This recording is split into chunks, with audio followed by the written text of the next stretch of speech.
In the previous lesson, we saw how we can distribute elements on surfaces, and we made an example with jewelry design, creating like a ring with gems, like diamonds or rubies.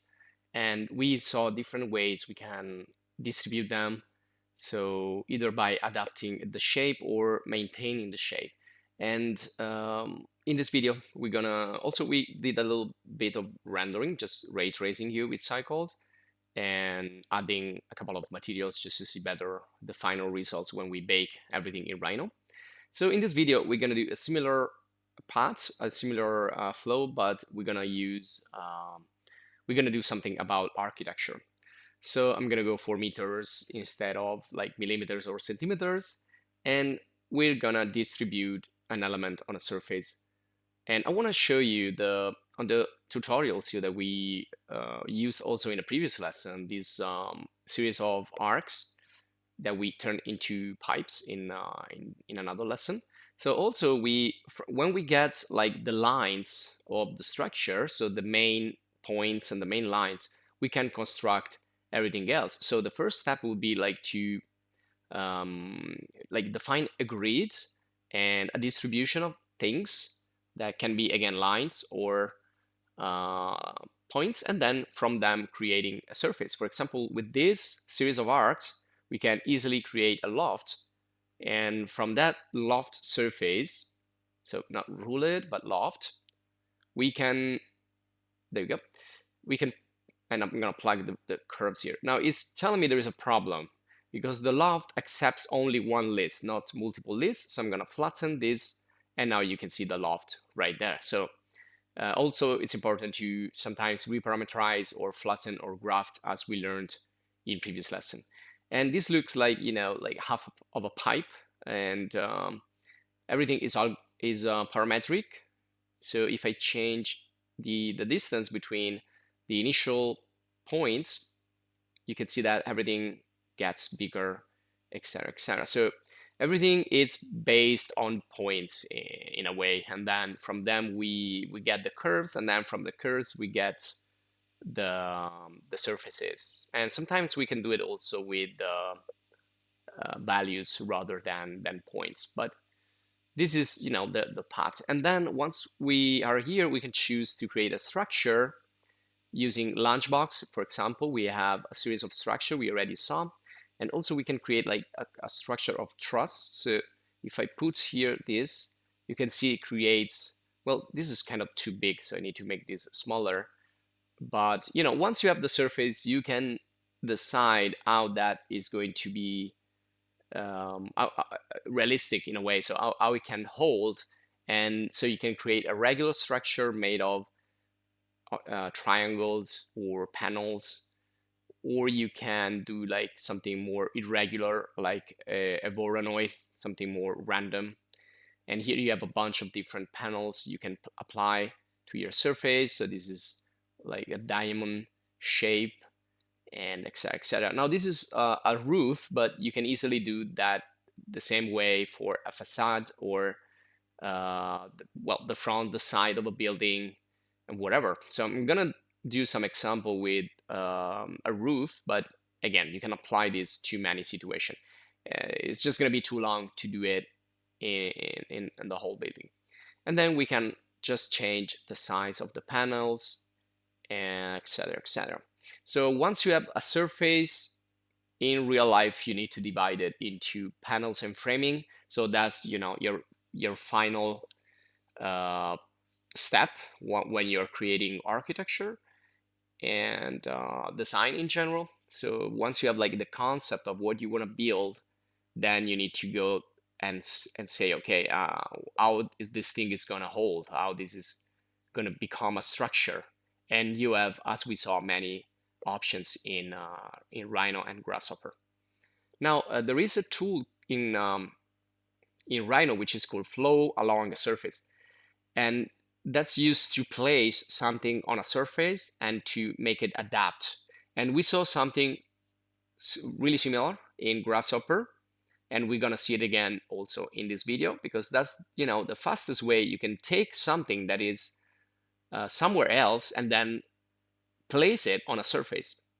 So it could be like a single element that you repeat, like we did with the jewelry, or it could be also something more complex, made of repeated elements. Like for example, if I take this cylinder and I make a rectangular array, I'm gonna multiply this a lot of times. This is 4 times because it's using one single cell. And remember, also cells can have different shapes, but I'm gonna keep the rectangular here. And then I'm gonna increase the number of repetition by increasing the x and the epsilon count. And then, okay, this is not like pretty structure, but you know, this could be like holdings, elements for a structure. But this is just to show you that another way you can distribute them on a surface. So another way to do that is to create the array before. So multiply them before and creating a complex structure. So I could put, for example, like a rectangle or a panel on top of this frame made of cylinders. Okay, and then I can distribute them. So I need to use the structure morph or surface morph.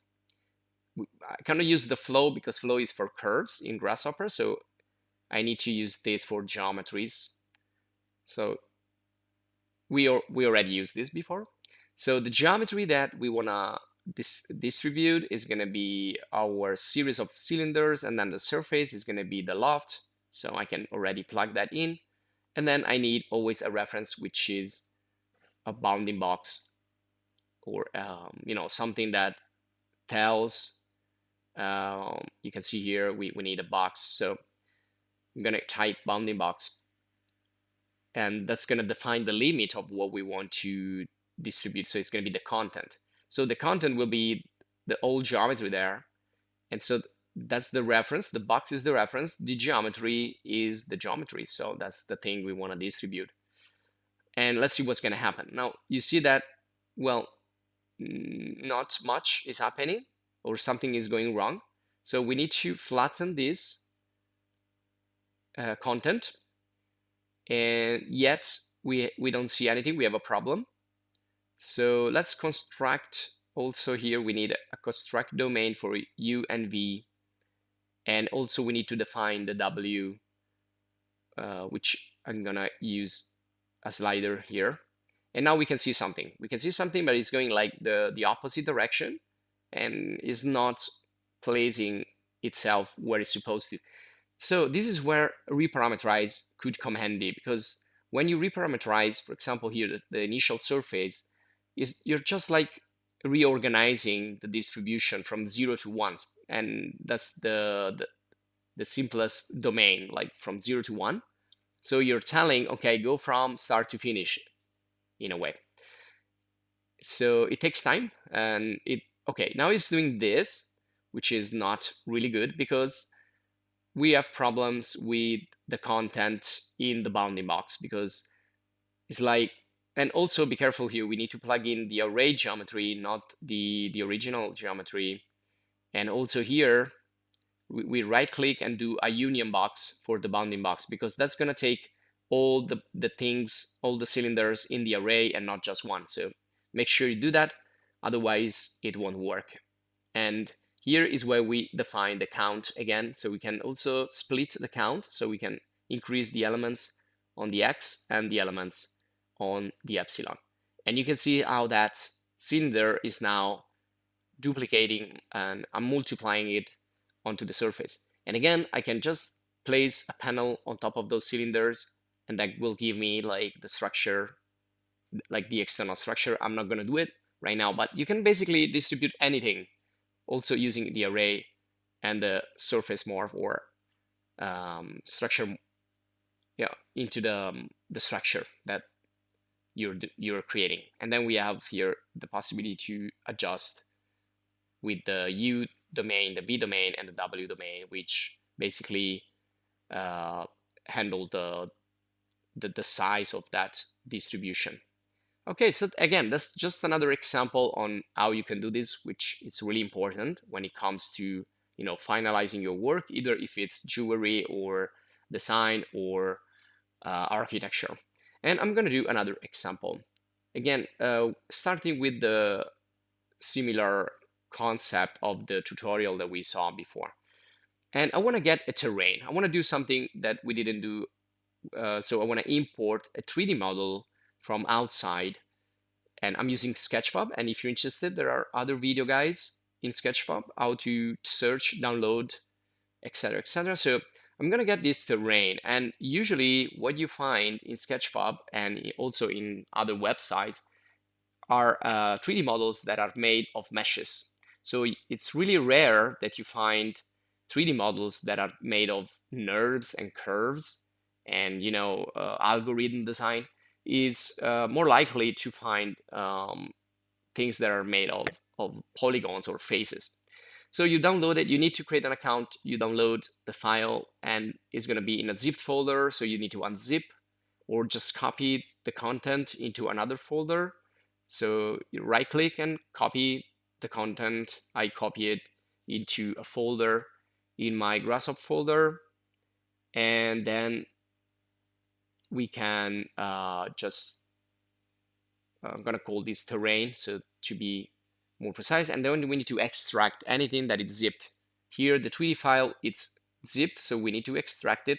And there you go. It's an obj, which is another format that is pretty popular, like in, for example, ZBrush or Cinema 4D, and software that can help you to do sculpting and 3D painting and 3D texturing, like Substance 3D, for example, Blender or ZBrush.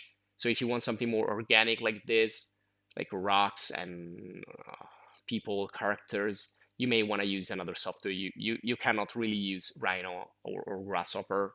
You may want to go into something that is better for that. So I'm going to import here the source in the obj file, and I'm gonna have a quick check here, but let's say we just let's just unmark this because we don't really want to do anything with the material. And there you go. Now you can see it's in vertical because in some software the z-axis is in the front instead of going up. So we need to rotate. So I'm gonna use the rotate, and I'm gonna find a pivot for the rotation and just rotate it like this with the ortho on. It's gonna be rotated 90 degrees. And that's the object right there. If I go in the material for that object, I can apply its texture just by, you can see there is already a material applied. The only thing that is missing here is the texture. So we're gonna go quickly and assign a texture for this. And if you're interested in more, you can see other video courses on rendering in Rhino and creating materials, etc., etc. So I'm just gonna go and apply the material. And there you go. Now we can see the material. We can see a bit of rendering.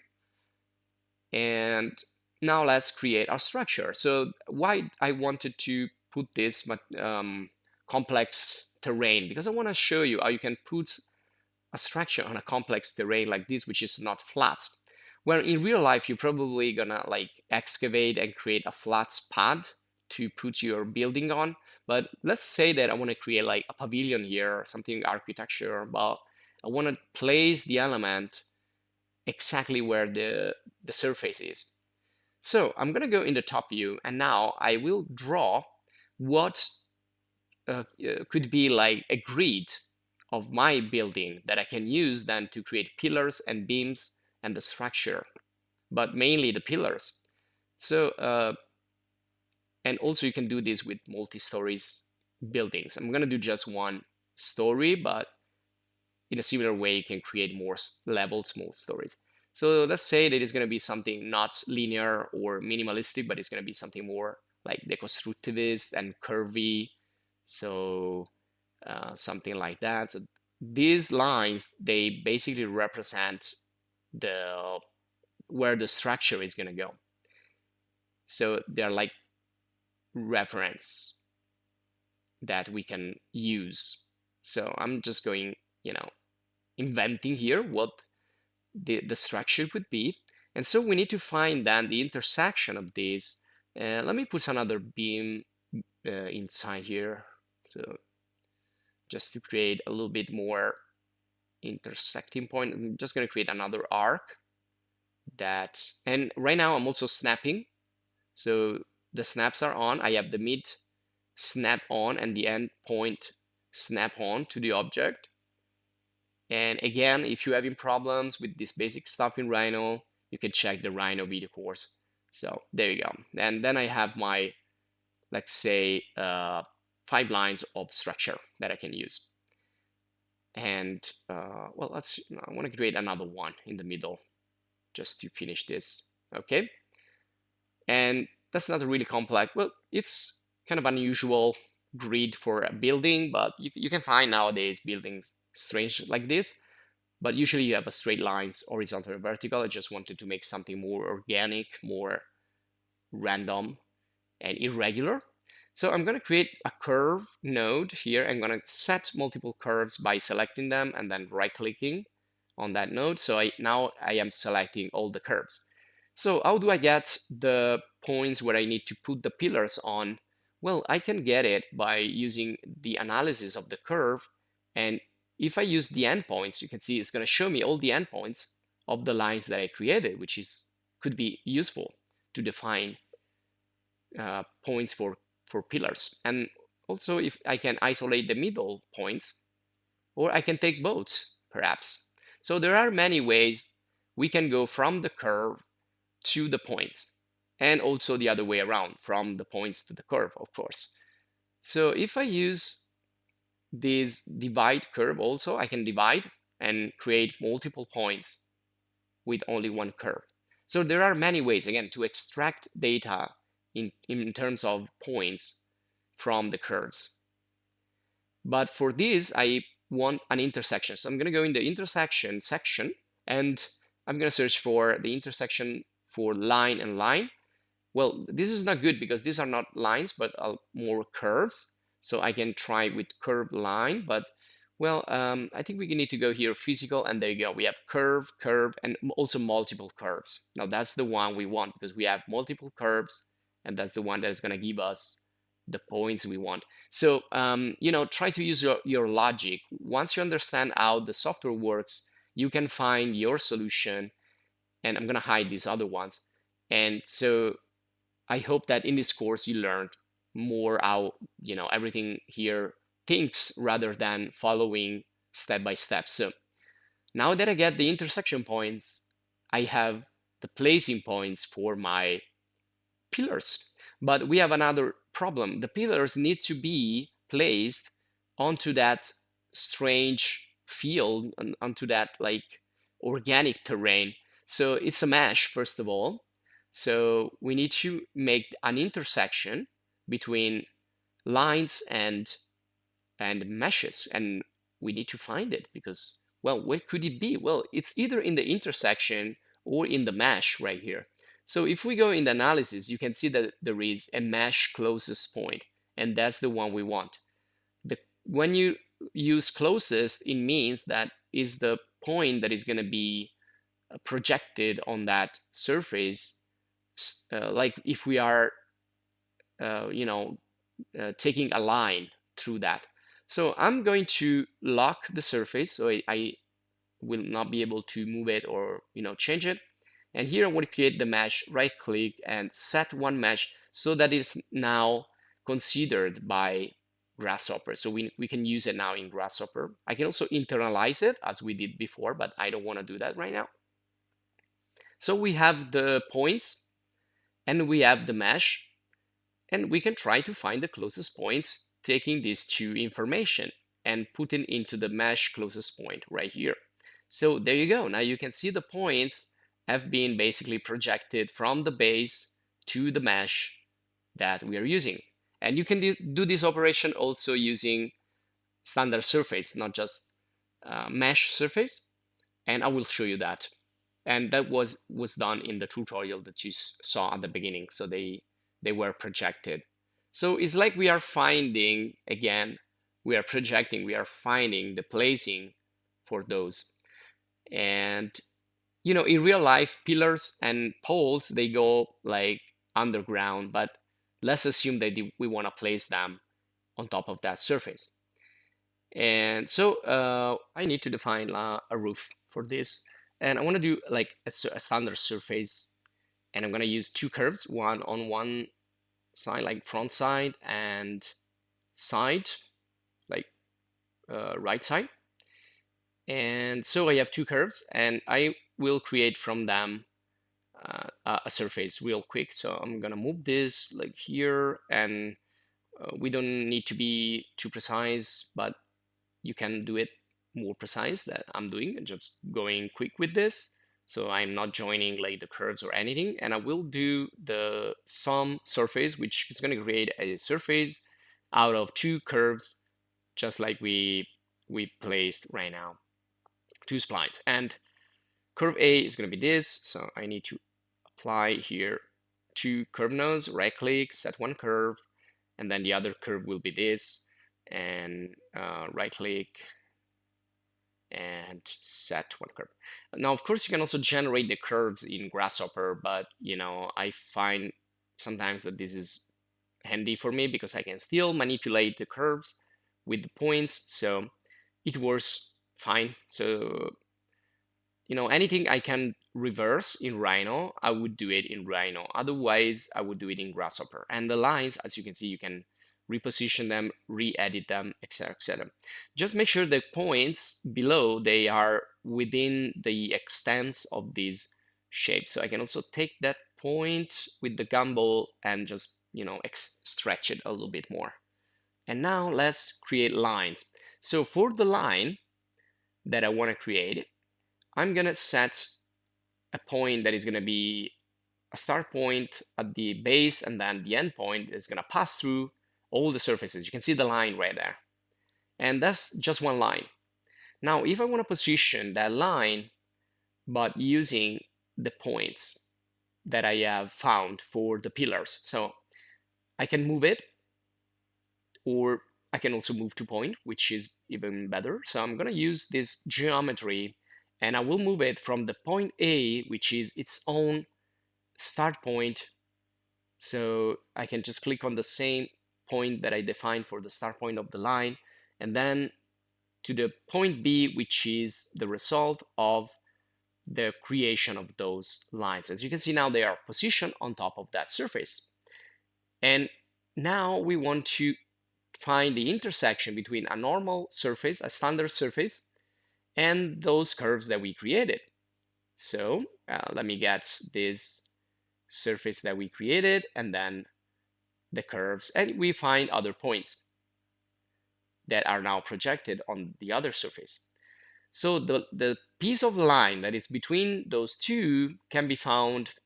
Let's just create another line, and it's going to have a start point and an end point. So the start point is on one surface, and let's flatten this information also. So we have a clean list of points, and also the points that we found on the other surface. So we have the two endpoints, the two extents that we need to create the pillars exactly adapted to this situation.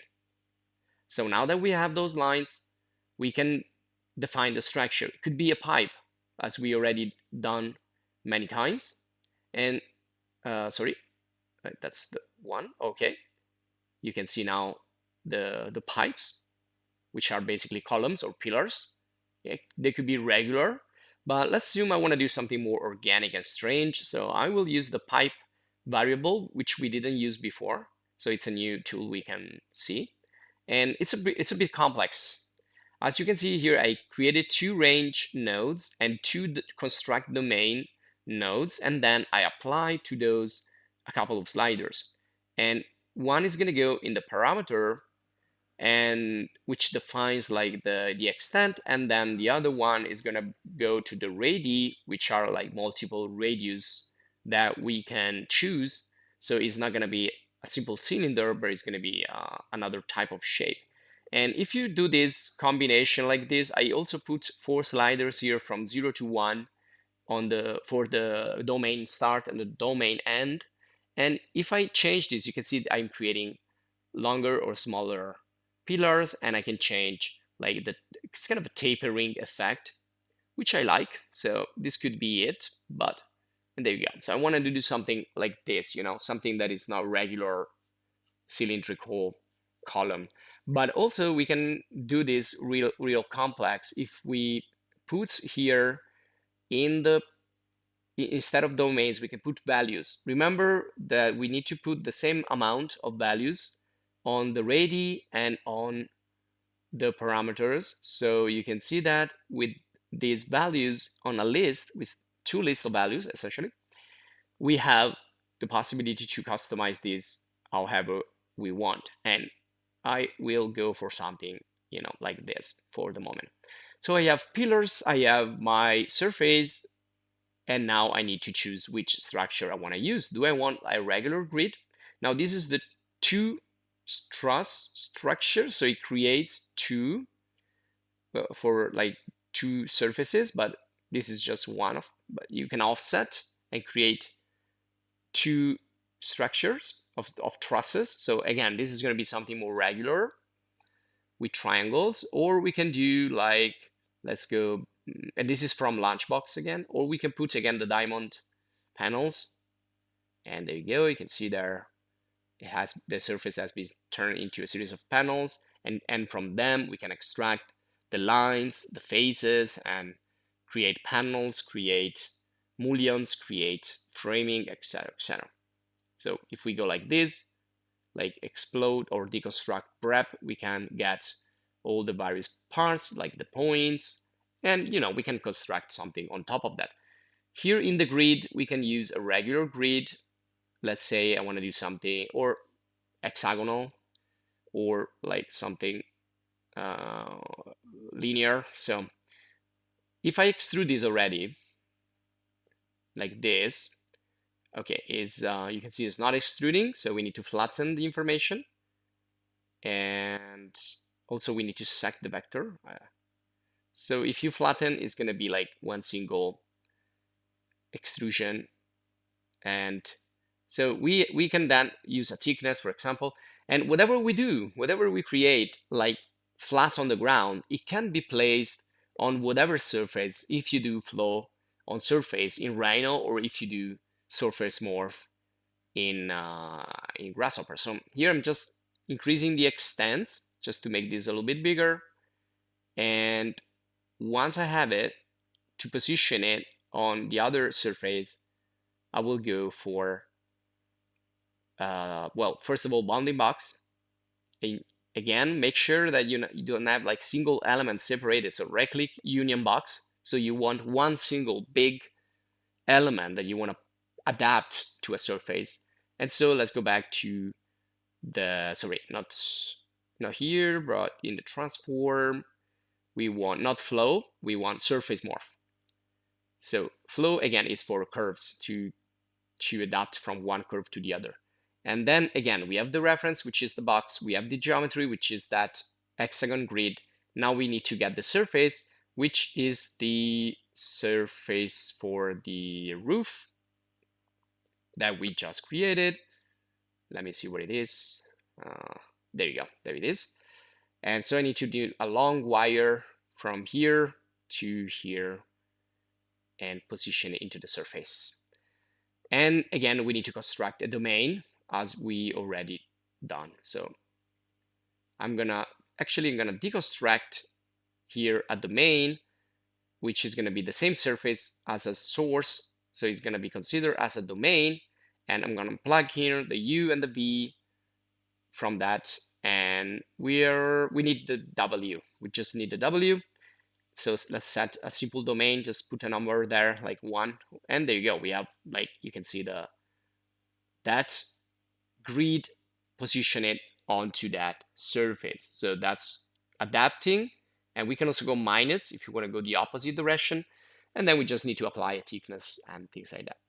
Now that we have the system set up, we can change it easily into another type of structure, like a regular structure like this of beams.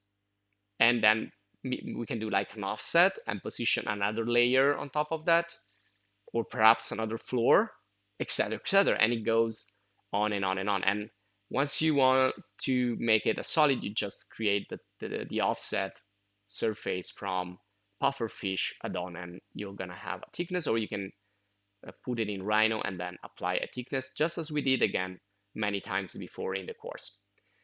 Also, I can get the points from there and create a Voronoi out of that points that we got from the grid.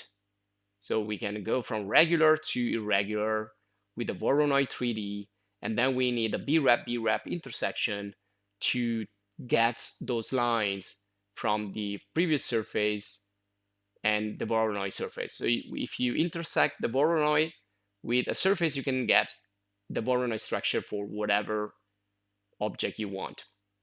And then again, you will extrude the Voronoi and remember to set the direction of the extrusion.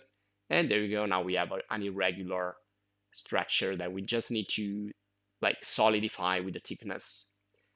And so also I want to show you another way we can put a Voronoi in there. So if we use a rectangle, simple rectangle, and then populate 2D, this will populate with points and we can create a Voronoi. We already did this operation before. And the boundary will be the boundary of the rectangle, so it doesn't get outside of that area. And then if we want to create the structure and the panels here, we can scale the Voronoi cells using in the surface here the center, the area, and from the area we can get the centroid, and we can scale each single cell using this. And we set a number here. Let's put 0.1. So we have now, we can create a boundary surface from the edge. And with this, we can create the panels. You can see now we are selecting the interior part of that structure, which is going to give us the panels. And now we want also the structure itself, which is going to be a combination of the Voronoi cells and the rectangle. So we need to go back and plug the rectangle. So I'm going to copy so I can create another boundary surface. And let's get the rectangle, shift click to add.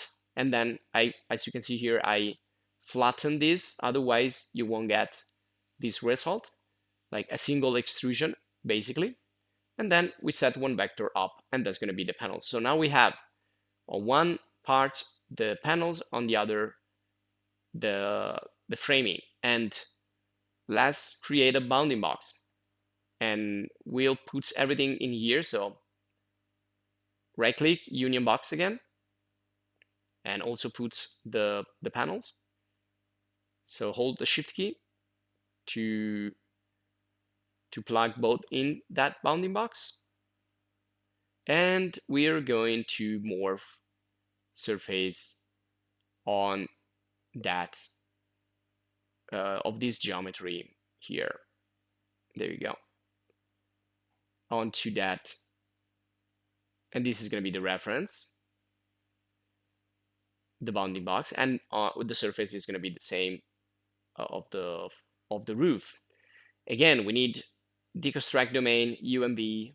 So I just copy and paste that here, and the domain will be the original surface of the roof, and just put here -1, and now we should be able to see the result. And there you go. So we have now the mullions, or the let's say framing, and the panels.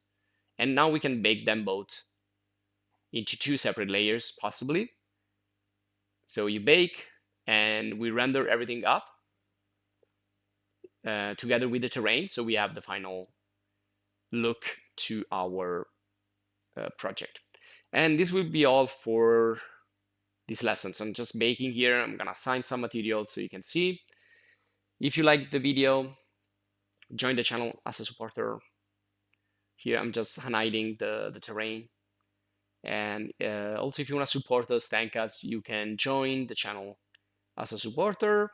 Okay, now I will just apply some materials, but you can see the result is pretty nice. Could be a nice pavilion, organic pavilion. Of course, I can fix it many different ways. I can make more stories if I want, but I want to do something really simple and quick for you. And this will be all. So thanks for watching. See you in the next.